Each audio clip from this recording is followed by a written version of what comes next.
everything committee-wise is moving well.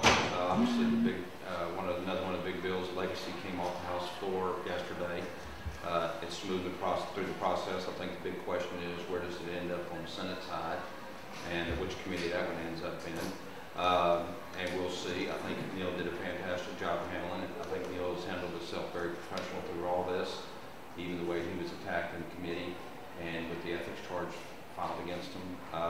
Do you have any concerns about those ethics charges? No, not at all. I've known Neil since the day he walked in this chamber. Neil has been is an outstanding legislator. I've never had to question I've never questioned his ethical behavior.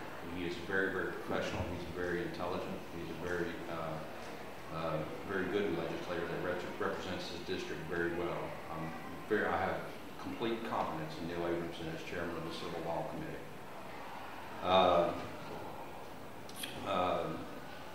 So that was big. We'll do the 4 retirement bills Tuesday. We'll hear those Tuesday. We were going to do them Monday, but with the bicentennial stuff going on Monday, we've pushed it back to Tuesday. And then is it Tuesday? Tuesday is the budget bill will come off out of the committee, right?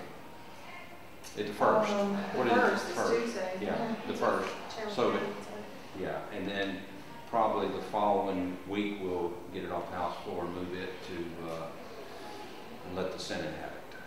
And so it would come out on Tuesday and then lay over, and it's got to lay over 3 days.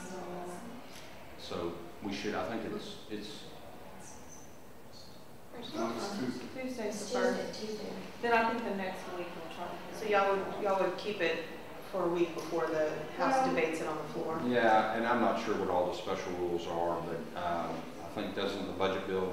That's to lay over 3 days, and you know, all the work the committee, the docket that I have to do, enrolling it, getting all the copies and all that. So it takes. But we'll hear it. It'll come off the floor by the 7th, and not by the 7th, the week of the 7th, May the 7th, and then we'll send it over there, and then the Senate will have it for 3 weeks, and we'll see what they'll do to it with it.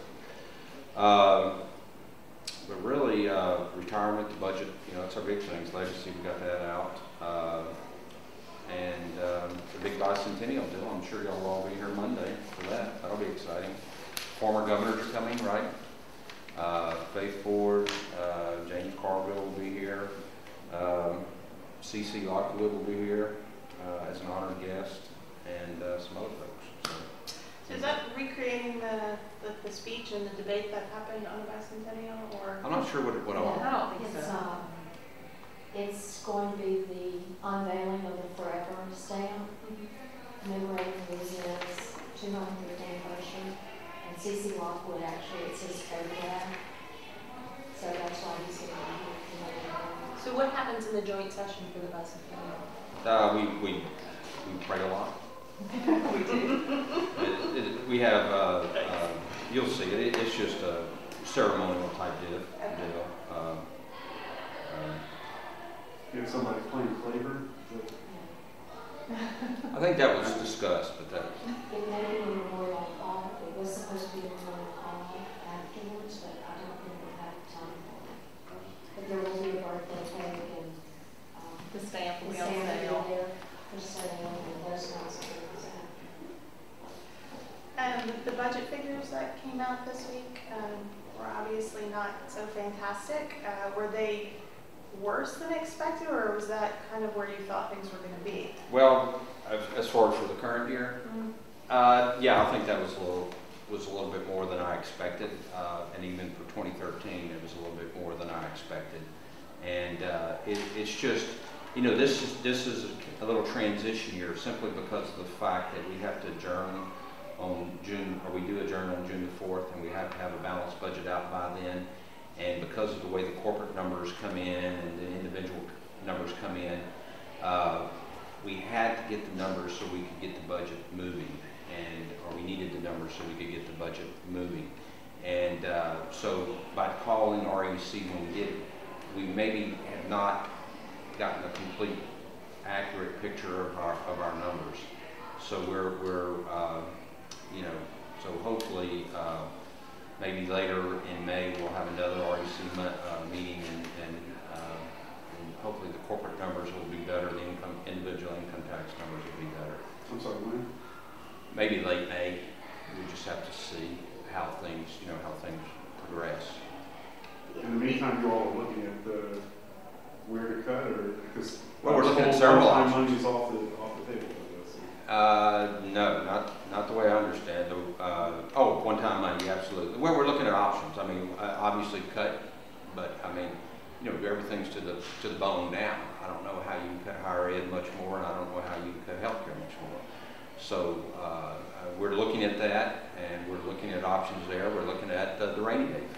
I think we're eligible to get, or we have the ability to get $215 million out of the rainy day fund. I think there's $645 million in there right now, so we could get that and use that for the current year.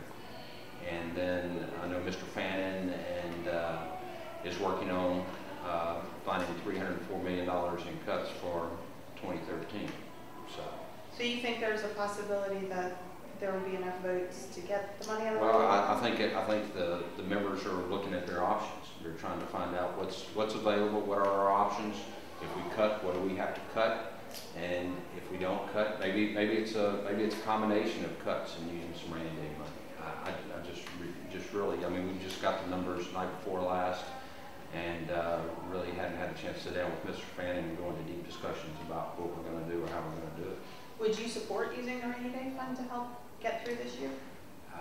Once I see where the cuts are going, I have McNeese State University in Lake Charles, and McNeese, they have been very clear to me that there's not a whole lot of room to cut. And I've had meetings with Secretary Greenstein at DHH, and he tells me there's not a whole lot of room to cut. So I don't know if there's a whole lot of options left at this point in time. So. Tax increase. Yeah, that's not an option. Can't even do that this much. Yeah. Are you concerned about what the budget figures may mean for the bigger economy in terms of the long term? I don't know. I heard some of the comments the other day about it's not the forecast, it's the economy. I don't know. Was the forecast too optimistic? Maybe. I don't know. I know in Lake Charles and Southwest Louisiana, our economy is stable. I mean, it's not great, it's not fantastic, but we have a lot of good things going on in Southwest Louisiana. Sales tax numbers are up. The real estate market's picking up. And so I see that. I know what's going on in Northwest Louisiana with the Haynesville Shells, where things are positive there. I hear good things here in Baton Rouge. I hear good things in Lafayette. So, maybe the forecast was overly optimistic. So I really don't know, and I haven't had that opportunity to really go back and look at the history of their forecasting and see what they've done. So I don't necessarily believe it's the economy is in attack. I think if you compare our economy to, relatively speaking, to other economies, to other states throughout the country, I think we have just as good, if not better, growth than anybody else, any other state. On the retirement bills, are you thinking that you'll have come to enough of a compromise to get those bills out of the House? Yes, on the House side, the four bills that, or the three that Kevin have and the one Guillory bill, yes, I think they should be in good shape, should be able to come off the House floor. That's it for me. May I ask you that? It's a Bodie White's breakaway district for Southeast Baton Rouge. It's going to need 70 votes. Do you think that's going to be a problem in any way? Well, I know on the Senate side, they clear it pretty clear. Yeah, I think so. I think so. I mean, Bodie did one for, of course, that was what, last term. He did one for, was that Central? And it was, yeah. And so, yeah, I think he can get the support that he needs. Do you have concerns about breaking up all of these school districts? That's up to the individual parish or the individual district or the individual legislator, whatever they feel is important to help grow their public education system in their area. If they feel like that's what's needed, then you've got to respect their decisions back in their home district. Thank y'all. Thank you. All right. Thank y'all very much. Thanks for. See y'all.